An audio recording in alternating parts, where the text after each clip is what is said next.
Sejam bem-vindos a mais um episódio de Cravo e Crimes, mais um podcast sobre True Crime, por que não? Sejam bem-vindos de volta, vocês não têm noção do quão é bom falar isso de novo. Eu sei que para vocês não vai parecer que é muito tempo, mas para mim faz muito tempo que eu não gravo.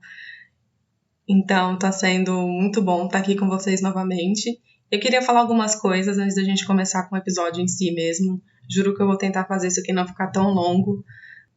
Eu só queria agradecer primeiramente as 1000 reproduções que o podcast teve. Eu fiquei bem assustada assim na hora que eu vi, que eu não acreditei que tinha 1000 reproduções. Eu fiquei bem chocada, na verdade. Eu não esperava que chegasse a 1000 reproduções tão cedo, mas foi uma coisa muito boa, me fez ficar muito feliz. Principalmente o caso da família Murdoch, que teve bastante gente que viu. Eu fiquei bem feliz porque é um caso que eu me dediquei bastante. E saber que as pessoas gostaram e tem pessoas indo atrás e procurando e assistindo e ouvindo, é muito bom saber disso. Então eu fiquei muito, muito feliz mesmo. Obrigada a todo mundo que mandou mensagem, a todo mundo que seguiu o podcast nas redes sociais. Isso me deixou com o coração quentinho. Vou confessar, fiquei muito feliz de ver as carinhas de quem escuta. Então é muito doido essa coisa toda. Então, primeiramente, só queria agradecer mesmo a todo mundo que escuta. É uma puta felicidade poder fazer isso aqui. E, segundamente, queria falar que eu tô um pouquinho gripada. Então, se eu soar um pouco estranha, se eu fungar assim no meio da coisa, eu vou tentar tirar na edição.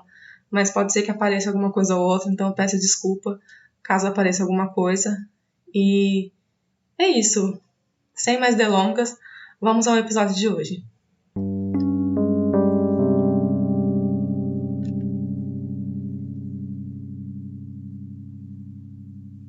Antes de começar o episódio, queria deixar aqui um aviso. Nós vamos abordar o tema estupro, então fica aqui o meu aviso para quem não se sentir confortável com esse tipo de assunto. Eu não vou entrar muito em detalhes, mas vai ter sobre isso. Então, eu já queria deixar aqui meu aviso. Caso alguém não se sinta confortável com esse assunto, eu peço que não escute esse episódio. É um episódio um pouquinho mais voltado já ao que a gente estava fazendo. Mas mesmo assim, caso alguém não se sinta confortável e não queira ouvir sobre isso, eu super entendo. Vão ter outros episódios para vocês. Então é isso. O episódio de hoje é sobre Amanda Buckley. Amanda J. Buckley era uma garota de apenas 18 anos de idade que tinha acabado de se formar no ensino médio, e ela conseguiu ingressar na Universidade St. Leo, onde ela conseguiu uma bolsa para jogar softball. Nascida no dia 19 de agosto de 1989, uma leonina que nasceu na Flórida, era filha única com um futuro brilhante pela frente. Ela é descrita no site em sua homenagem como uma criança da comunidade onde morava, uma atleta e uma mulher jovem com um sorriso maior que o céu, um coração que se igualava a seu sorriso. Descrita por ser carinhosa, gentil e muito talentosa, e tinha um futuro brilhante pela frente. Ela amava os animais, principalmente os 2 cachorros que ela amava mais que tudo no mundo. Amanda ganhou manchetes nos jornais locais por sua performance nos seus últimos jogos no ensino médio. Ela foi uma excelente jogadora por 4 anos no seu time do colégio. Ela ajudou sua equipe a ganhar campeonatos estaduais em 2005 e em 2006. Amanda será sempre lembrada por ser uma ótima filha e excelente jogadora na defesa em ambos os torneios estaduais que ela participou. Como já é de costume, infelizmente, não se tem muitas coisas sobre a nossa vítima de hoje. Na verdade, esse caso não foi muito divulgado na mídia nem nos Estados Unidos, só mais na cidade onde a nossa vítima de hoje morava. O que, mais uma vez, é uma coisa muito triste de se deparar, porque não sabemos muito sobre a vítima e sobre o caso dela também. Eu escutei esse caso no podcast They Will Kill e eu vou deixar aqui para vocês o link do episódio na descrição, porque eles são um dos meus podcasts favoritos de True Crime e contém casos que não são muito conhecidos, somente os lá de fora. E além de ser uma das minhas coisas favoritas de ouvir, fica a minha indicação para vocês. Eu acho importante também dar voz às vítimas nesse sentido, porque muitas pessoas precisam ouvir sobre esses casos para que nos ajude a tomar cuidado e também fazer com que as famílias das vítimas tenham a visibilidade que todas merecem. A família de Amanda Buckley disse, em uma entrevista, que queria que mais pessoas conhecessem o caso da sua filha, para que alguma coisa de bom saísse de toda essa situação. Então, foi um dos motivos para voltar a fazer o podcast. Eu sempre vejo muitos casos famosos tendo bastante cobertura, principalmente aqueles casos que estão muito na mídia, como por exemplo da Gabi Petito, que teve bastante gente que falou sobre ela. E claro que é muito importante falar sobre isso, principalmente um caso que estava acontecendo no momento, principalmente nas mídias sociais, ajudou bastante as investigações. O fato de terem achado o corpo da Gabi foi pelas mídias sociais e pelo canal de YouTube, então é muito importante que tenha essa visibilidade social, mas também é importante que outros casos também tenham, que infelizmente não acontece com todos. E como esse não tem muita cobertura, eu vi só um podcast falando sobre ele e nada mais. Então, como eu sempre falo, aqui é um espaço que as vítimas sempre terão a sua vez de ter uma voz. Então foi em 2007, quando Amanda conheceu um rapaz chamado Jason Shenfield, que tinha 26 anos na época, sendo 8 anos mais velho que ela. Ele era um cara que tinha amigos em comum com Amanda e eles começaram a sair juntos. Amanda achava que Jason era como se fosse o irmão mais velho que ela sempre poderia contar com a ajuda dele. De acordo com os amigos dela, ela não tinha muito interesse amoroso nele, na verdade nenhum. Para ela, ele era somente um amigo que ela achava que ele sempre podia contar. Vamos falar um pouco sobre Jason, não é mesmo? Infelizmente, temos que falar dele. Claro, vocês já viram que eu não gosto dele, mas enfim, segue o baile. Os amigos que eles tinham em comum mais tarde contam que Jason era uma pessoa muito instável, que uma hora ele estava bem e na outra ele estava com muita raiva, e ele tinha que botar para fora. Ele era usuário de drogas, de acordo com o podcast They Will Kill, mas eu não achei muita informação que comprovasse que ele usava drogas. Iremos abordar esse assunto mais para frente, quando comentarmos mais sobre Jason, mas nós sabemos que drogas podem ser um fator de risco, principalmente para pessoas como Jason, que são estouradas e não conseguem manter o controle maior de si mesmo. Muitos amigos desse grupo não se sentiam confortáveis com a presença de Jason no grupo, principalmente as mulheres, o que já é uma baita de um problema, não é mesmo? Quando a gente sente que a gente não está confortável com alguém, é porque alguma coisa tem de errado. E foi assim que os eventos do caso de hoje aconteceram. No dia 20 de julho de 2007, Amanda sinalizava aos pais que ela iria viajar com Jason e os pais dele. Disse aos seus pais que Jason era apenas um amigo e que eles iam sair juntos para se divertir. Então, mesmo sem conhecer Jason, os pais dela acabaram autorizando para que ela fosse viajar com esse amigo. Porque ela tinha acabado de completar 18 anos e ela tinha tirado um tempo antes das aulas da universidade começarem para aproveitar um pouco da sua liberdade pós-escola. Então seus pais, mesmo tendo a famosa pulga atrás da orelha por não conhecer Jason, ao menos nunca ter visto ele pessoalmente, eles deixaram com que a filha fosse viajar com esse amigo e com a família dele. Eles acharam que nada demais ia acontecer. Eles provavelmente não acharam que essa seria a última vez que eles veriam a filha deles com vida. Dias depois, os pais de Jason começam a perceber que seu filho não estava agindo normalmente. Ele estava muito agitado e nervoso, sempre trancando a porta do seu quarto toda vez que ele saía. A mãe de Jason tinha pedido para que ele trouxesse a roupa de cama para ela lavar. Então, ele dá somente uma parte do jogo e se tranca de novo no quarto. E sua mãe fica sem entender o porquê ele não entregava o kit completo para ela lavar. Então, o pai de Jason vai até o quarto do filho quando ele não estava lá e descobre o porquê. Sim, meus caros senhores e senhoras. Dentro do guarda-roupa do filho, enrolada em lençóis e roupa, estava Amanda Buckley, morta. E vamos falar uma coisa que já vai me deixar bem puta nesse caso, que é o pai dele não liga para a polícia de imediato, assim que ele encontra o corpo.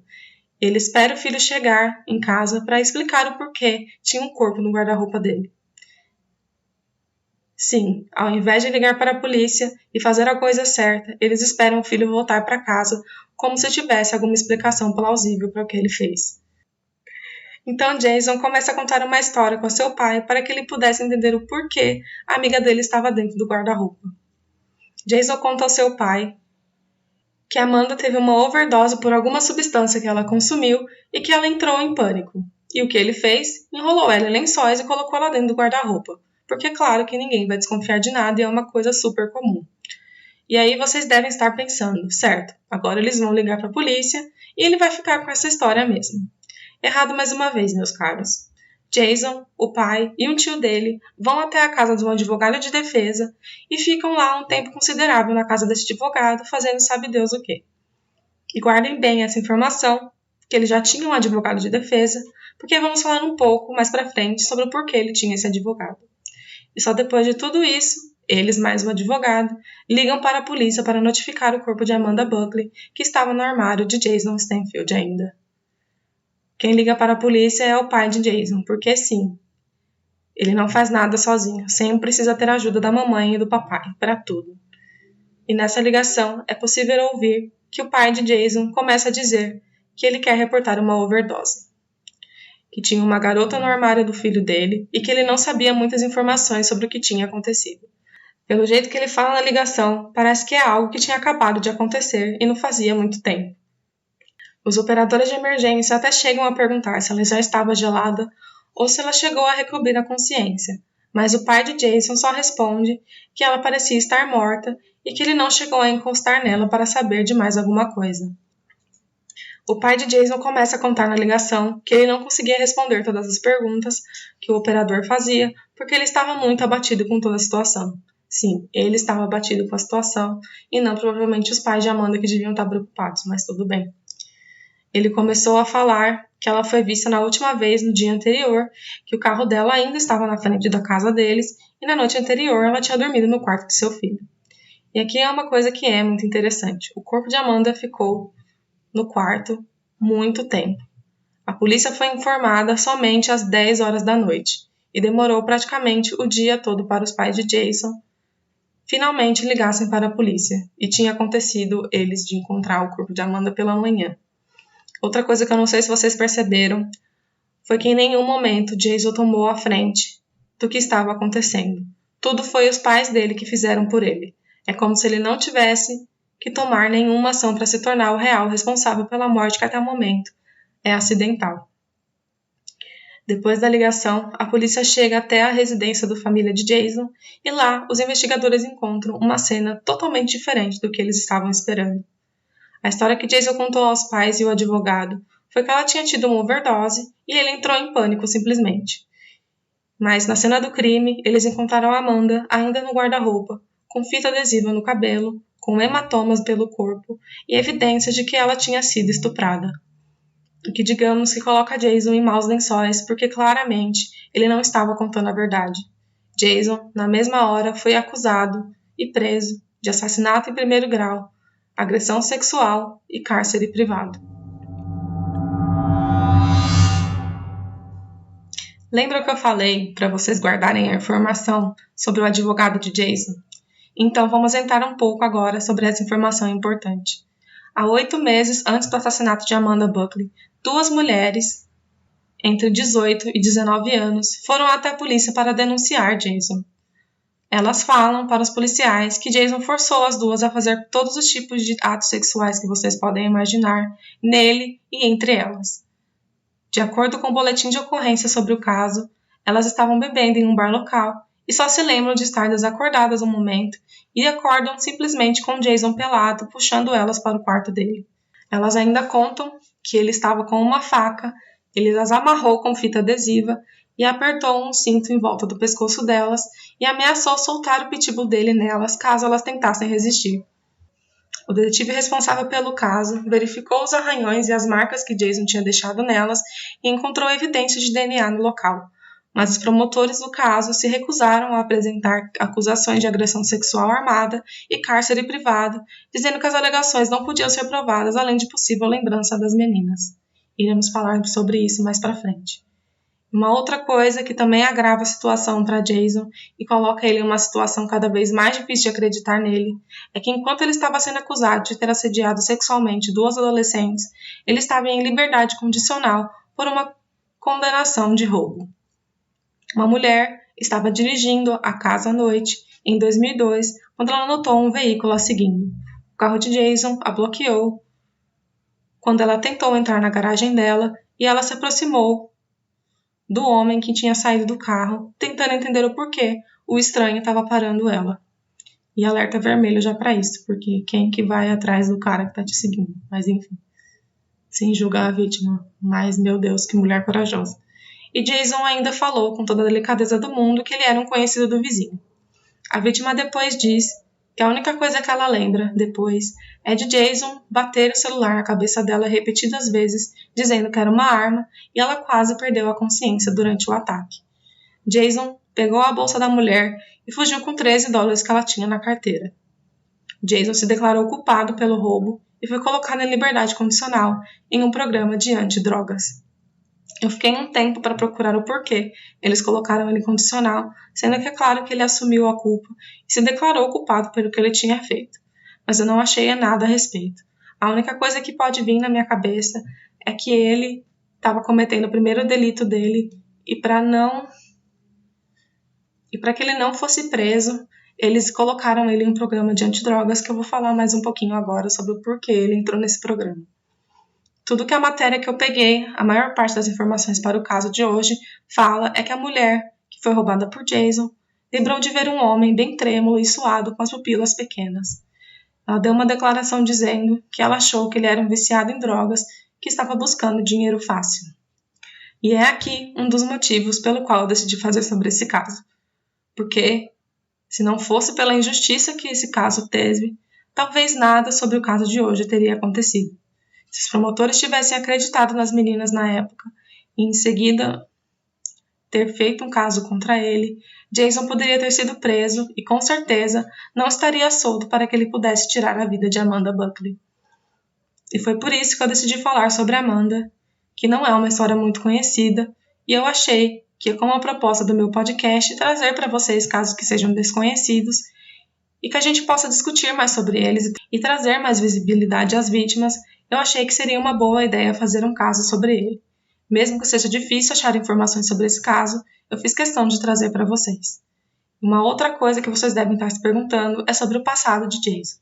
Vamos entrar um pouquinho agora sobre como é a vida dele até o momento de acontecer o crime. Alguns meses depois do roubo, que ele se declarou culpado, os pais de Jason escrevem uma carta para o juiz descrevendo os problemas que ele enfrentava desde que ele era pequeno.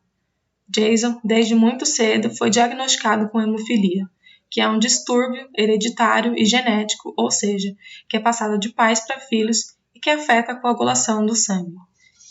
Que é, quando nós nos machucamos, tem um processo que é chamado de coagulação, que é uma cascata de reações que faz a gente parar de sangrar e criar a famosa casquinha do machucado. Então, quando a pessoa tem hemofilia, ela pode sangrar por muito mais tempo que o normal, podendo ter um grande risco em caso de impactos maiores em regiões internas. E Jason nunca quis que os pais contassem para ninguém sobre a sua condição. Já mais para frente, como aluno da 7ª série, ele foi expulso da escola por mau comportamento, depois dos pais dele não ter deixado ele sair da escola e se transferir para uma escola pública.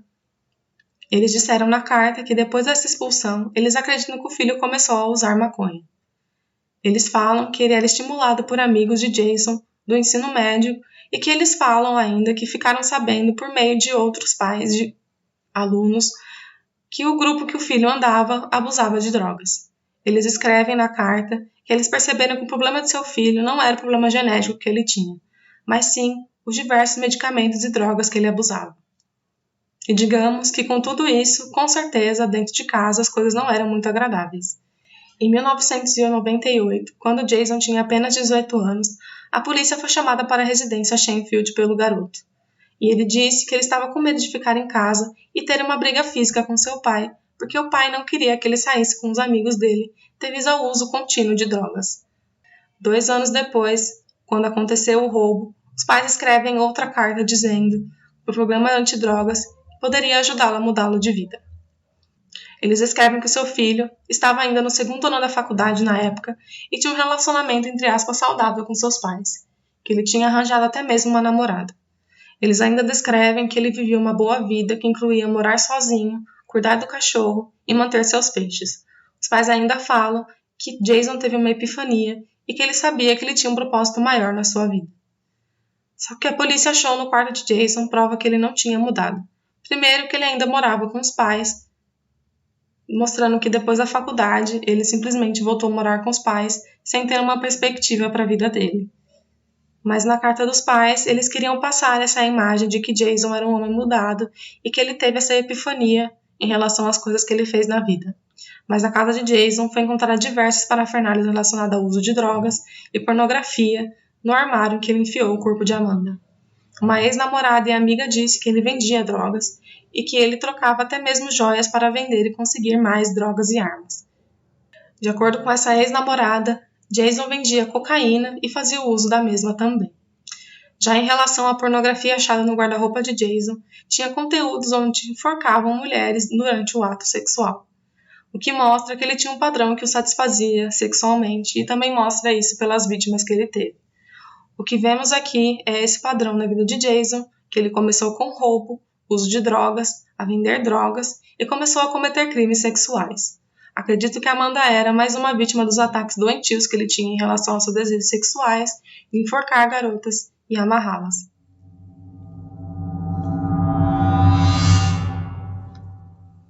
Uma coisa que eu acho importante abordar aqui é o fato de que o caso de Amanda foi muito criticado pela mídia e pelas pessoas. Havia gente que dizia que a nossa vítima de hoje fez por merecer, que ela estava na casa de um outro cara e que ao invés de estar em casa, ela teria ido para a casa de outro homem e que nada disso teria acontecido se ela tivesse ficado em casa. Mais uma vez, nós estamos diante de culpar a vítima pelo que aconteceu. Já ouvimos diversas pessoas falarem que se ela não tivesse usado tal roupa, ela não teria sofrido isso. Ou se ela estivesse em tal lugar sozinha, ela não teria sofrido isso. Ou falar que as meninas comportadas não sofrem com esse tipo de crime. O que vamos lá, irei tentar falar isso sem ficar muito brava com tudo isso. Nunca, eu vou repetir mais uma vez, nunca deve-se julgar as vítimas pelo que aconteceu com elas. As pessoas que devem ser julgadas e botadas lá na frente são os agressores, os estupradores e assassinos que cometeram os crimes que eles cometeram e não as vítimas.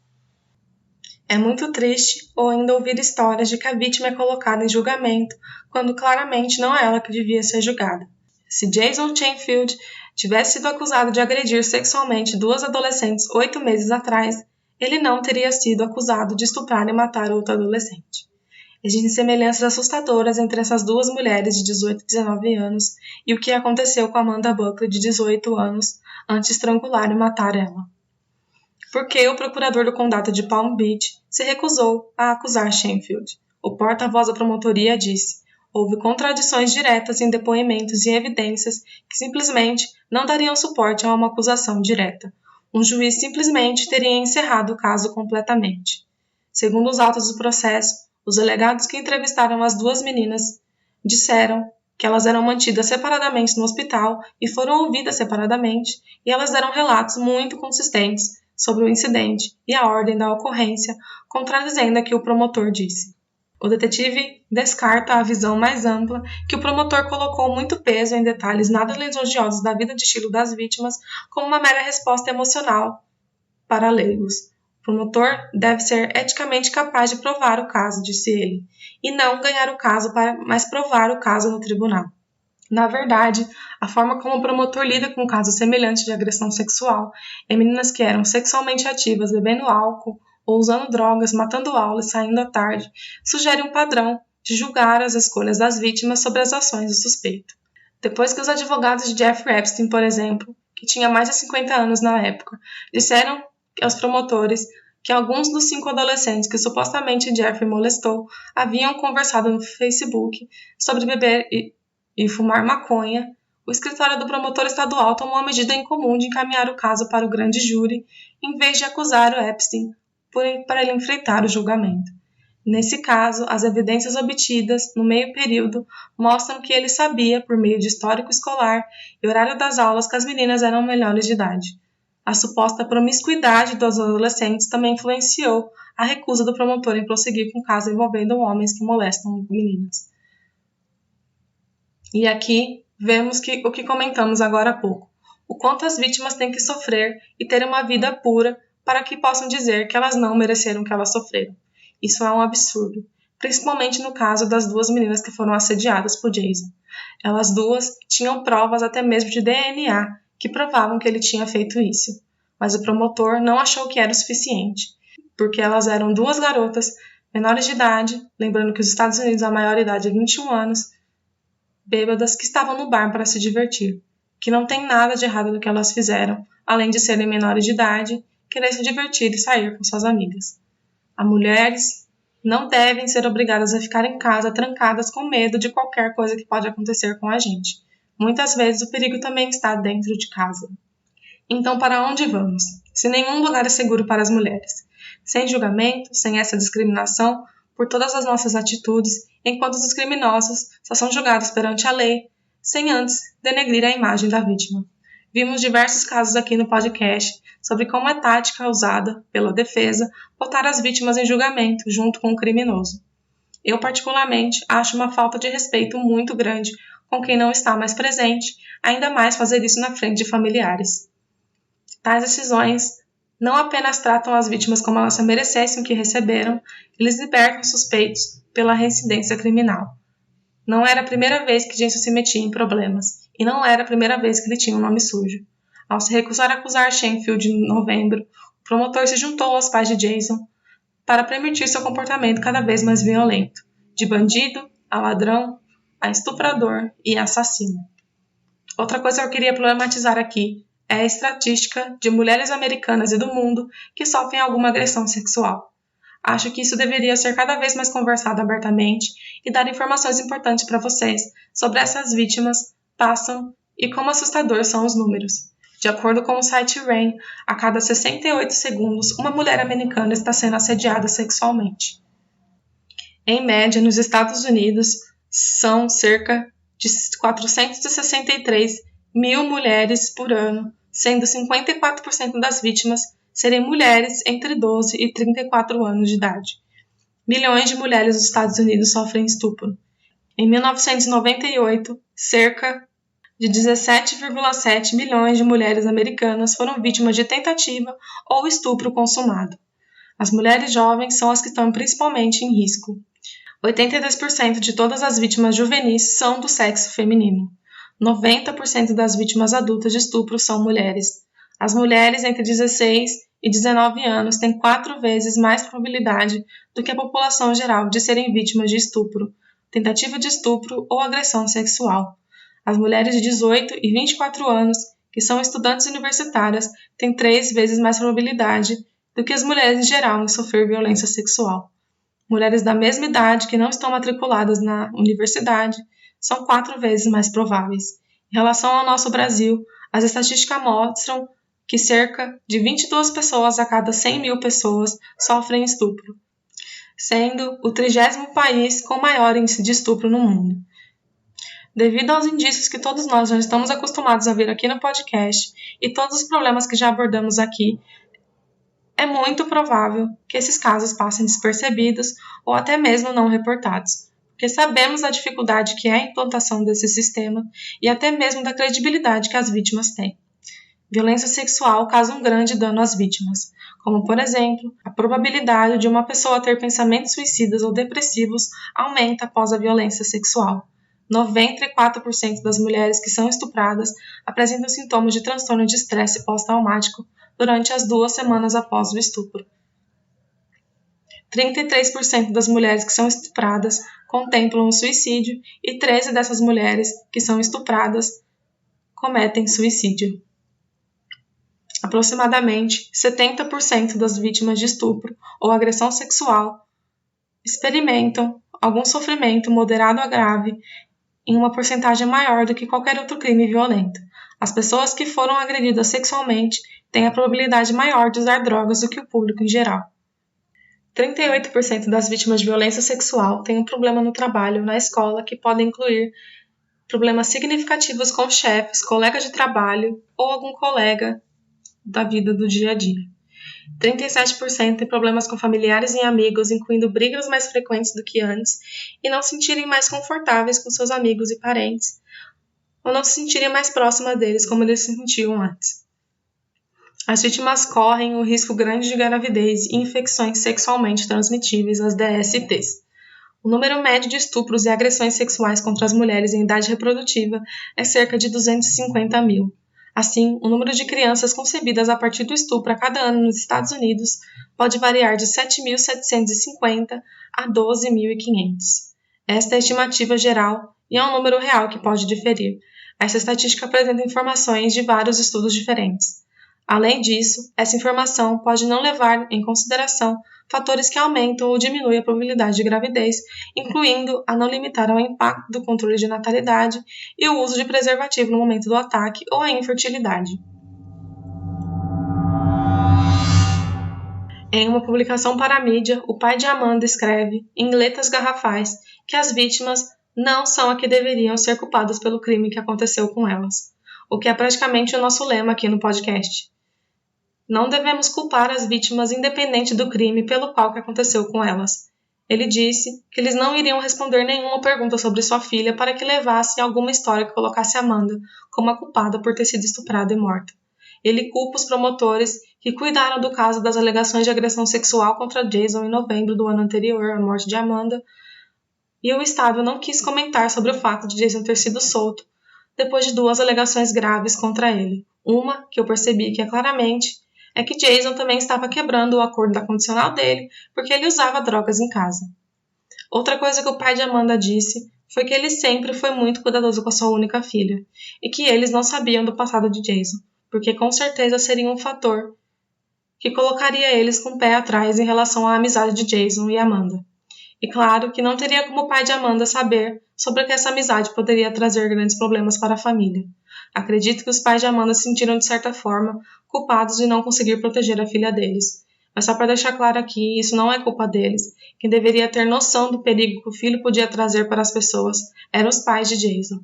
Eles passaram a mão na cabeça dele o tempo todo, ao invés de vigiar o filho deles, sendo que ele já tinha antecedentes criminais e ele já tinha estuprado outras 2 garotas. E com tudo isso que comentamos sobre o caso até agora, Jason foi acusado de assassinato em 1º grau, aquele que é a intenção de matar, cárcere privado e agressão sexual seguida de morte. Jason se declarou perante as acusações inocentes primeiramente. Ele foi preso pelos oficiais de polícia e delegados federais no momento que descobriram o corpo de Amanda e negado fiança depois diante a um júri. 1 ano e meio se passou desde a morte de Amanda e os 2 lados estavam se preparando para o julgamento.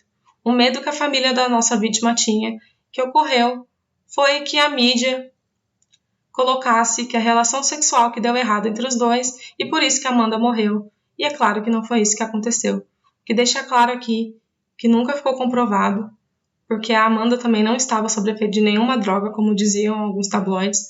Nada foi achado em seu sistema para provar isso. Mesmo que ela tivesse usado drogas, isso nunca irá justificar um assassinato, estupro ou ocultação de cadáver. Então, sabendo de tudo isso, o time de defesa entrou com um acordo que vocês vão querer jogar o celular na parede. Eles queriam que a família de Amanda concordasse que se Jason se declarasse culpado pelo que ele cometeu, eles iriam poupar a vida dele e não ter julgamento. Jason estava a perigo sob ter a pena de morte ou prisão perpétua caso ele fosse considerado culpado. Então, eles queriam poupar a vida de Jason, enquanto ele mesmo não poupou a vida de Amanda. Sim, eu sei, é uma loucura pensar que os pais da Amanda tiveram que ouvir isso. Eles, felizmente, por um momento, eles aceitaram esse acordo e seguiram com o julgamento. E os pais de Jason também não aceitaram. Foi seguindo para o julgamento, e o medo dos 2 lados era gigantesco. Um lado, pelo que a defesa poderia dizer sobre Amanda no tribunal, e no outro, a condenação de Jason. E foi em 2008, Jason Sheffield aceitou o acordo que eu tinha feito para ele também e se declarou culpado pelo assassinato de Amanda Buckley. E ele foi condenado a 4 sentenças de prisão perpétua sem chance de liberdade condicional. Em um comunicado para a mídia, os pais de Amanda declararam: Amanda deixou tanta coisa para nós para que nos segurarmos até o momento de encontrarmos ela novamente. Não vamos manchar a nossa linda memória do que ela deixou para nós, concordando com uma sentença de morte. Os pais de Amanda não concordavam com a sentença de morte e achavam que seria uma coisa que a filha também não iria querer. Então, o fato dele ter aceitado a culpa e ter sido preso pelo resto da vida foi suficiente para a família.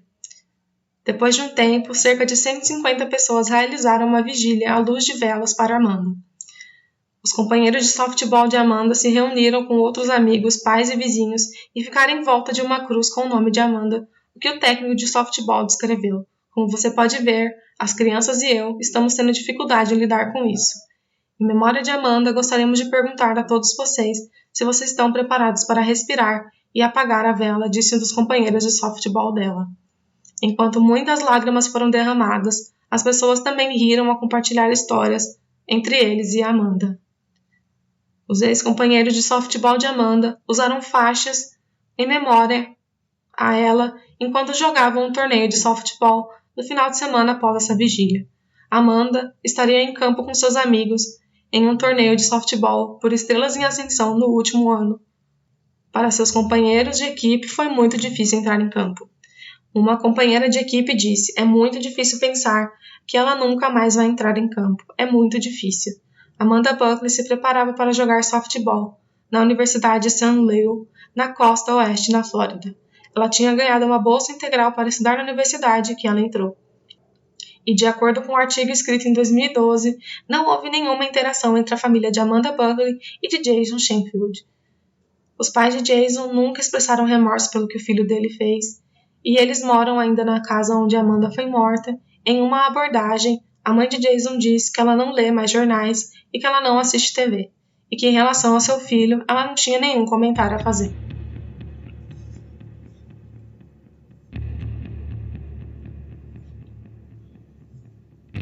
E claro que eu sempre gosto de buscar instituições de caridade em homenagem às vítimas do caso. Temos homenagem para Amanda, claro.